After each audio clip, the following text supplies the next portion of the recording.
In the land of the rising sun, it can be cooked and served in 1,000 ways. Boiled, spit roasted, sweet, imitating keychains or comic book figurines. Here, surimi is called Kamaboko, and the city of Odawara, a fishing port south of Tokyo, is its capital.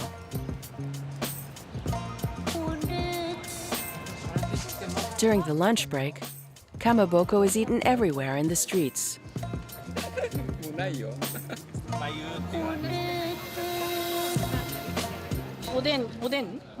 This mixture is called oden.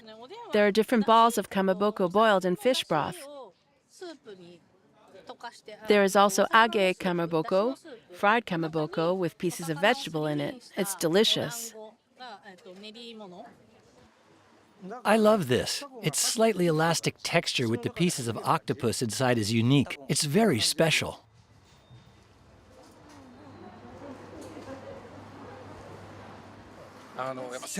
It's very soft. You can tell the fish is very fresh. Mine is with crab. And mine with onions. In the streets of Odawara, restaurants, popular stands, terraces all serve kamaboko, of all shapes and colors. There are even vending machines at every intersection. Getsuhiro Doi is a food historian.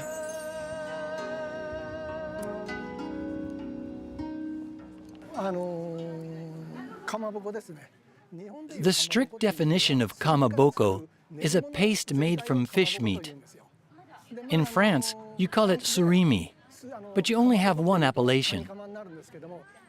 Here we have satsuma-age, agemono, shikuwa, satsakamaboko, tsumire, hanpen, itakamaboko, etc., which are all different types of preparation and cooking, but they are all kamabokos. Kamaboko is believed to be an ancient recipe for preserving fish, which dates back to the Heian era, over 900 years ago. Until the 19th century, it was only consumed by the nobility, in particular at the time of the Feast of the Dead or the New Year. Then the preparation technique was automated, the price came down, and kamaboko became a popular food.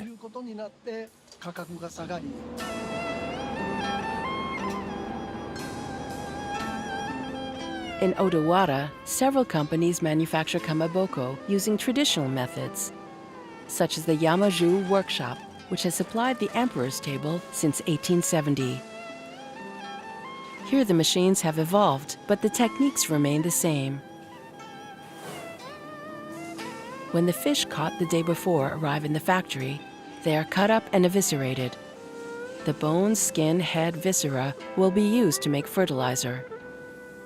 Only the fillets are kept.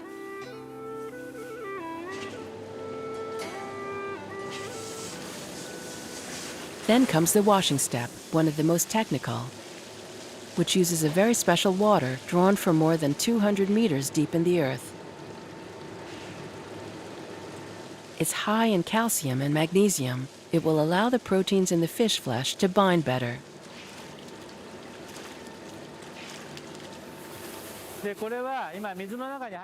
The fish flesh goes into the water.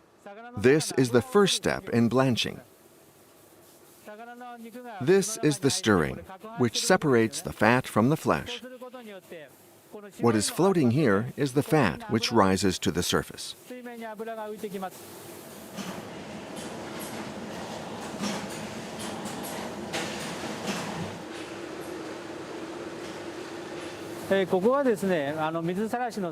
Here is the final phase of the blanching. The flesh was initially a little pink, with the blood and the connective tissues, and this operation makes it very white.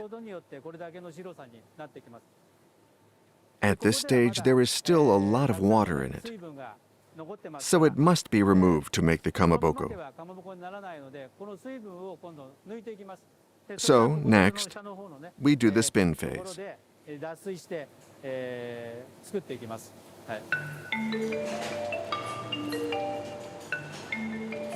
The water must be removed to obtain a paste containing 95% fish flesh and a perfect texture with very little water and fat, unlike the French surimi.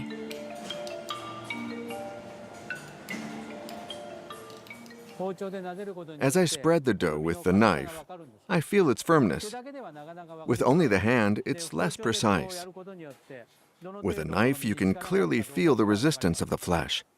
This is the purpose of this step.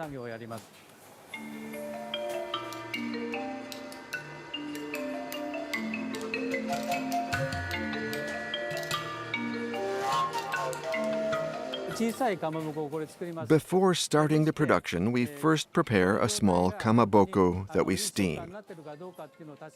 We taste it to check the texture. We test its firmness. And if it is validated, we go on to the next step.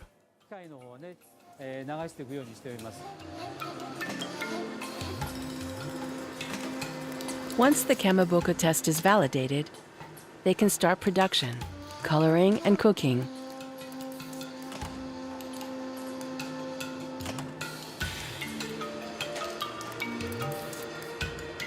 Most of these kamaboko are eaten during ceremonies or important events. They are very often red, pink, and white, festive colors. Red is supposed to drive away evil spirits.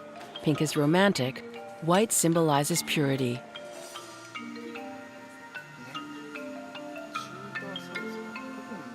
In a neighboring building, the Kamaboko even has its museum, where its history is exhibited.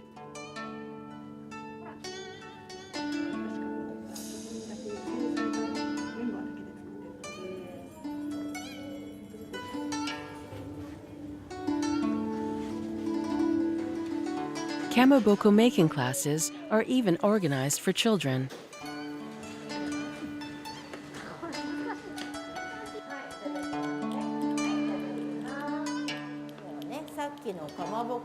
A teacher's actions are filmed and broadcast on a big screen, perpetuating this 1,000-year-old tradition.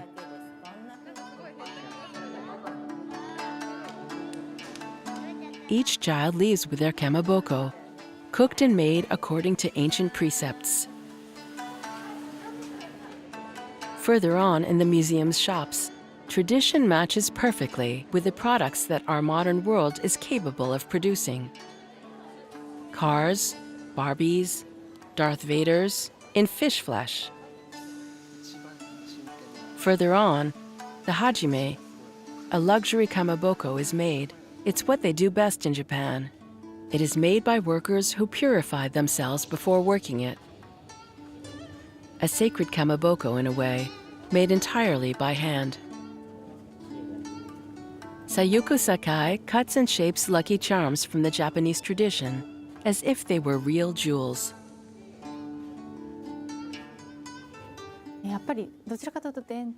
Most of the time, we use traditional patterns, like the iris flower or the crown. To create a pattern, we cut and arrange pieces of different colors. Joining or braiding the elements has a positive meaning.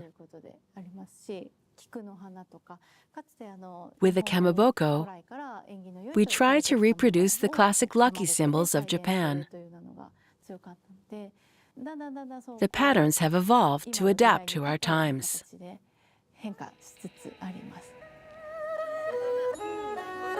Lacquered boxes of hajime, supposed to bring good luck, that are offered for the end-of-year celebrations. Sold for $150 each, it is the most expensive surimi in the world.